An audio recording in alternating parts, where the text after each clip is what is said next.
Assalamualaikum warahmatullahi wabarakatuh. Saya Nur Indasari, mahasiswa Pendidikan Islam Anak Usia Dini 2017, Fakultas Sabiah dan Keguruan UIN Araniri Banda Aceh. Tugas final Neurologi Sistem Saraf pada Anak Usia Dini dengan dosen pengampu Aziza Uswatun Hasanah. Otak adalah pusat sistem saraf. Otak adalah struktur pusat pengaturan yang terdiri atas 100 juta sel saraf atau neuron. Sistem saraf pusat adalah bagian anatomi tubuh yang sangat lunak, sehingga evolusi bagian ini dilindungi oleh tengkorak dan ruas-ruas tulang belakang. Sistem saraf pusat terdiri atas otak dan sumsum tulang belakang. Tumbuh kembang anak pada masa prenatal.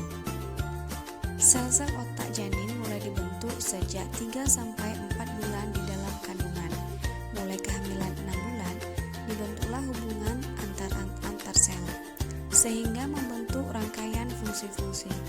Kualitas dan kompleksitas rangkaian hubungan antar sel-sel otak ditentukan atau rangsangan yang dilakukan oleh lingkungan kepada bayi tersebut. Tumbuh kembang anak pada masa postnatal. Pertumbuhan sistem saraf pada masa postnatal lebih cepat.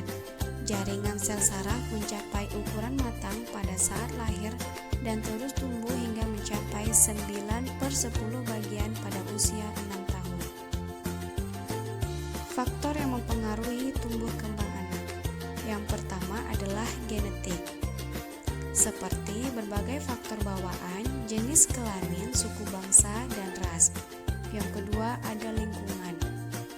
Yang pertama, faktor lingkungan prenatal, seperti gizi ibu waktu hamil, mekanis, zat kimia, hormon, infeksi, stres, kekebalan tubuh, dan anuksia embrio. Yang kedua, faktor lingkungan postnatal, seperti biologis, meliputi jenis kelamin, umur, gizi, dan perawatan kesehatan. Kemudian fisik, meliputi cuaca, musim, keadaan geografis, sanitas, keadaan rumah, dan radiasi. Selanjutnya, psikososial, meliputi stimulasi, motivasi belajar, dan sekolah. Dan faktor keluarga dan adat istiadat, meliputi ekonomi keluarga, pendidikan orang tua, agama, dan adat istiadat. Peran sistem saraf dalam proses pembelajaran anak usia dini. Saat lahir, otak bayi mengandung 100-200 miliar neuron sel saraf yang siap melakukan sambungan antar sel. Pertumbuhan jaringan otak mencapai 80% pada usia 3 tahun apabila banyak mendapat stimulus dan mencapai 85% pada usia 6 tahun. Dan mencapai titik kulminasi 100% ketika anak berusia 8-18 tahun. Optimalisasi perkembangan otak anak usia dini.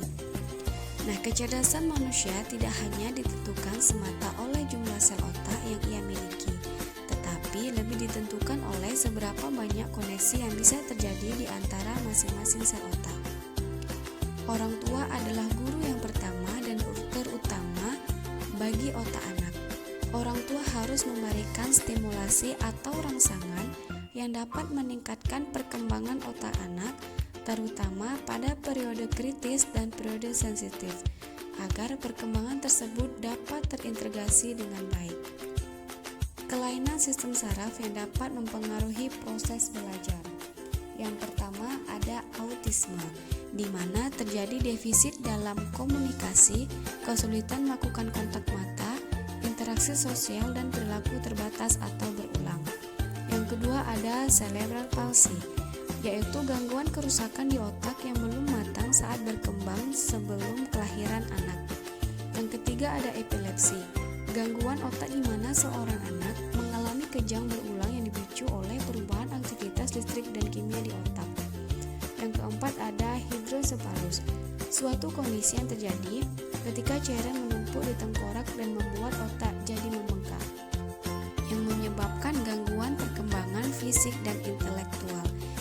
Yang terakhir, ada spina bifida, yaitu kelainan yang terjadi ketika tulang belakang dan sumsum tulang belakang tidak terbentuk dengan sempurna. Sekian video dari saya. Terima kasih. Wassalamualaikum